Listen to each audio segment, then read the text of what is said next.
Oi, eu sou a Amanda e hoje a gente vai continuar estudando a lição dessa semana dos adolescentes.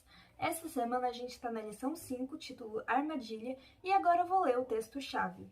Sai-lhes o espírito e eles voltam ao pó. Nesse mesmo dia acabam todos os seus planos. Salmo 146, 4. Satanás, que incitou a rebelião no céu, queria levar os habitantes da terra a se unir a ele em sua guerra contra Deus. O inimigo estava determinado a provocar a queda do casal para que pudesse tomar posse da terra e estabelecer seu reino aqui em oposição ao Altíssimo. Deus havia advertido Adão e Eva em relação a esse poderoso inimigo, mas Satanás atuou nas trevas, ocultando suas intenções. Deus avisou que se eles comessem do fruto, eles morreriam, mas a serpente disse que não, que nada disso ia acontecer. Disse que certamente eles não morreriam. Eva cedeu à tentação e, por meio de sua influência, Adão pecou. Aquele que prometeu a Adão vida na desobediência foi o grande enganador, e a afirmação da serpente no Éden, certamente não morrerão, foi o primeiro sermão pregado sobre a imortalidade da alma. No entanto, tal declaração, que repousa somente sobre a autoridade de Satanás, ecoa do púlpito hoje. E a maioria das pessoas a aceita prontamente, da mesma forma que nossos pais. Após a queda, Satanás instruiu seus anjos a instigar nas pessoas a crença de que elas são naturalmente imortais. Após convencer os seres humanos a aceitar esse erro, os anjos maus levariam a humanidade a concluir que os pecadores viveriam em miséria eterna. O príncipe das trevas apresenta Deus como um tirano vingativo que mergulha no inferno todos aqueles que o desagradam, enquanto olha com satisfação eles sofrendo lá, se contorcendo nas chamas eternas. Dessa maneira, aquele que deu origem a todo o mal retrata o benfeitor da raça humana com suas próprias características. Como é ofensivo ao amor, à misericórdia e à justiça divina ensinar que Deus atormenta os ímpios mortos em um inferno que queima pela eternidade, que por causa dos pecados de sua breve vida na terra sofrem tortura enquanto Deus existir. Deus é um Deus justo. A vida de uma pessoa é pequena. Hoje em dia, se a pessoa chega aos 100 anos, já é difícil, né? Mas por causa disso, ela vai passar a eternidade sofrendo. Males incontáveis já derivam da heresia do tormento interno. A religião da Bíblia, tão cheia de amor e bondade, é obscurecida pela superstição e revestida de terror. Satanás pintou o caráter de Deus com cores falsas, fazendo as pessoas temerem e até mesmo odiarem nosso misericordioso Criador. Mas também existem muitas pessoas que são levadas ao erro oposto. Elas veem que as Escrituras apresentam Deus como um ser amoroso e compassivo e não acreditam que ele condenará suas criaturas ao inferno que arderá pela eternidade. E como defendem a ideia de que a alma é imortal, elas concluem que toda a humanidade será salva. Assim, o pecador pode viver em prazeres egoístas e, mesmo assim, ser recebido em seu favor. Essa doutrina, que leva em conta a misericórdia divina, mas não a sua justiça, agrada o coração não convertido. A salvação universal não é bíblica. Aqueles que creem na salvação universal distorcem as Escrituras. Em sua palavra, Deus concedeu evidências conclusivas de que castigará aqueles que desprezam sua lei. Olhe para a cruz do Calvário. A morte do Filho de Deus dá testemunho de que o salário do pecado é a morte. Cristo, sem pecado, se tornou pecado por nós. Ele carregou a culpa do pecado e se escondeu da face do Pai até seu coração se partir e sua vida ser retirada. Tudo isso para que os pecadores pudessem ser redimidos. Toda pessoa que recusa a aceitar a expiação proporcionada por meio desse preço deve levar a própria culpa e suportar o castigo de seus pecados. A autoridade do governo divino acabará com a rebelião, porém sua justiça ao castigar o pecado será coerente com o caráter de um Deus tão bom e misericordioso. Deus não força a vontade, Ele não se apraz na obediência escrava. Ele quer que as criaturas que criou o amem porque ele é digno de ser amado. Ele deseja que lhe obedeçam porque tem apreço inteligente por sua sabedoria, justiça e bondade. Deus executa a justiça sobre os ímpios para o bem do universo e daqueles que receberão seus juízos. O Senhor os faria felizes se pudesse. Ele os cerca de evidências de seu amor e os segue com ofertas de misericórdia. Mesmo assim, essas pessoas desprezam seu amor, subvertem sua lei e rejeitam sua misericórdia. Mesmo recebendo constantemente seus dons, desonram o doador. Deus é muito paciente com a vontade própria e obstinada desses indivíduos, mas ele acorrentaria esses rebeldes a seu lado, forçando-os a fazer aquilo que ele quer?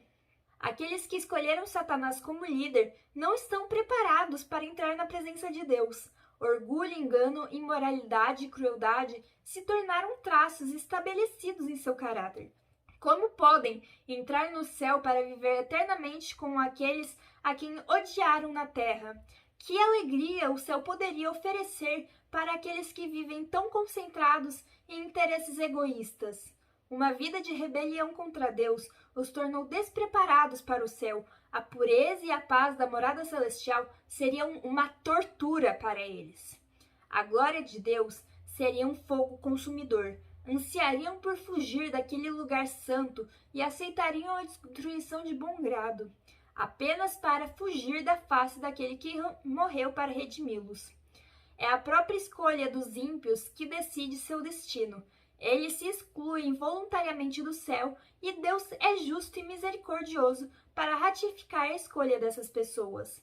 A vida é a herança dos justos e a morte é o destino dos ímpios. Por causa do pecado de Adão, a morte sobreveio a toda a raça humana. Por meio do plano da salvação, todos serão levantados de suas sepulturas. Tanto os justos como os injustos vão ressuscitar. Mas a Bíblia faz uma distinção entre as duas classes que ressuscitarão. Todos os que estiverem no túmulo ouvirão a sua voz e sairão. Os que fizeram bem ressuscitarão para a vida, e os que fizeram mal ressuscitarão para serem condenados. Aqueles que forem considerados dignos da ressurreição da vida são felizes e santos. A segunda morte não tem poder sobre eles. Mas quem não recebeu perdão por meio do arrependimento e da fé deve aceitar o salário do pecado, o castigo segundo as suas obras, que termina na segunda morte, que é a morte eterna. Assim, Deus dará fim ao pecado. Vai ser como se o pecado nunca tivesse existido. O erro da imortalidade natural é também a base para a doutrina da consciência durante a morte. De acordo com crenças populares, os remidos no céu sabem de tudo o que acontece na terra, mas como os mortos podem ser felizes ao saber dos problemas dos vivos e ao vê-los suportar as tristezas, decepções e angústias da vida? Vamos supor que tem alguém que você conhece que morreu, alguém que você ama e que te ama também. Aí a pessoa tá lá no céu e olhando tudo aqui embaixo. Como ela vai estar feliz lá no céu te vendo sofrer aqui na terra? Isso não faz sentido. O que as escrituras dizem? Os seres humanos não permanecem conscientes na morte. Elas dizem: o espírito deles se vai, eles voltam ao pó. Naquele mesmo dia acabam-se os seus planos.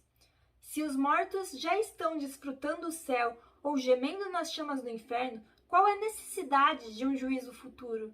Por que Cristo precisaria voltar? Nada disso faria sentido.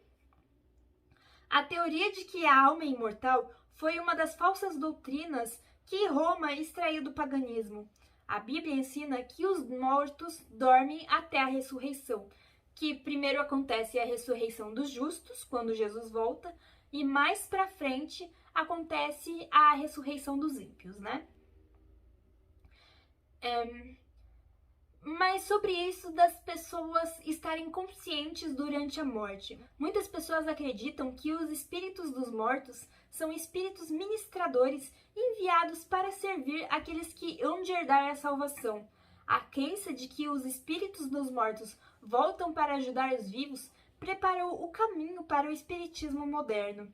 O príncipe do mal tem poder para fazer surgir diante das pessoas a aparência de amigos falecidos. A falsificação é perfeita, reproduzida com precisão extraordinária. Muitos se consolam na certeza de que seus amados estão desfrutando o céu.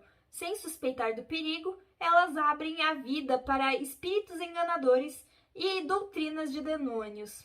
Supostos visitantes do mundo dos espíritos às vezes dão advertências que se provam corretas e então, depois de conquistarem a confiança das pessoas, apresentam doutrinas que contradizem as escrituras. Os espíritos negam a divindade de Cristo e colocam o Criador no mesmo nível deles.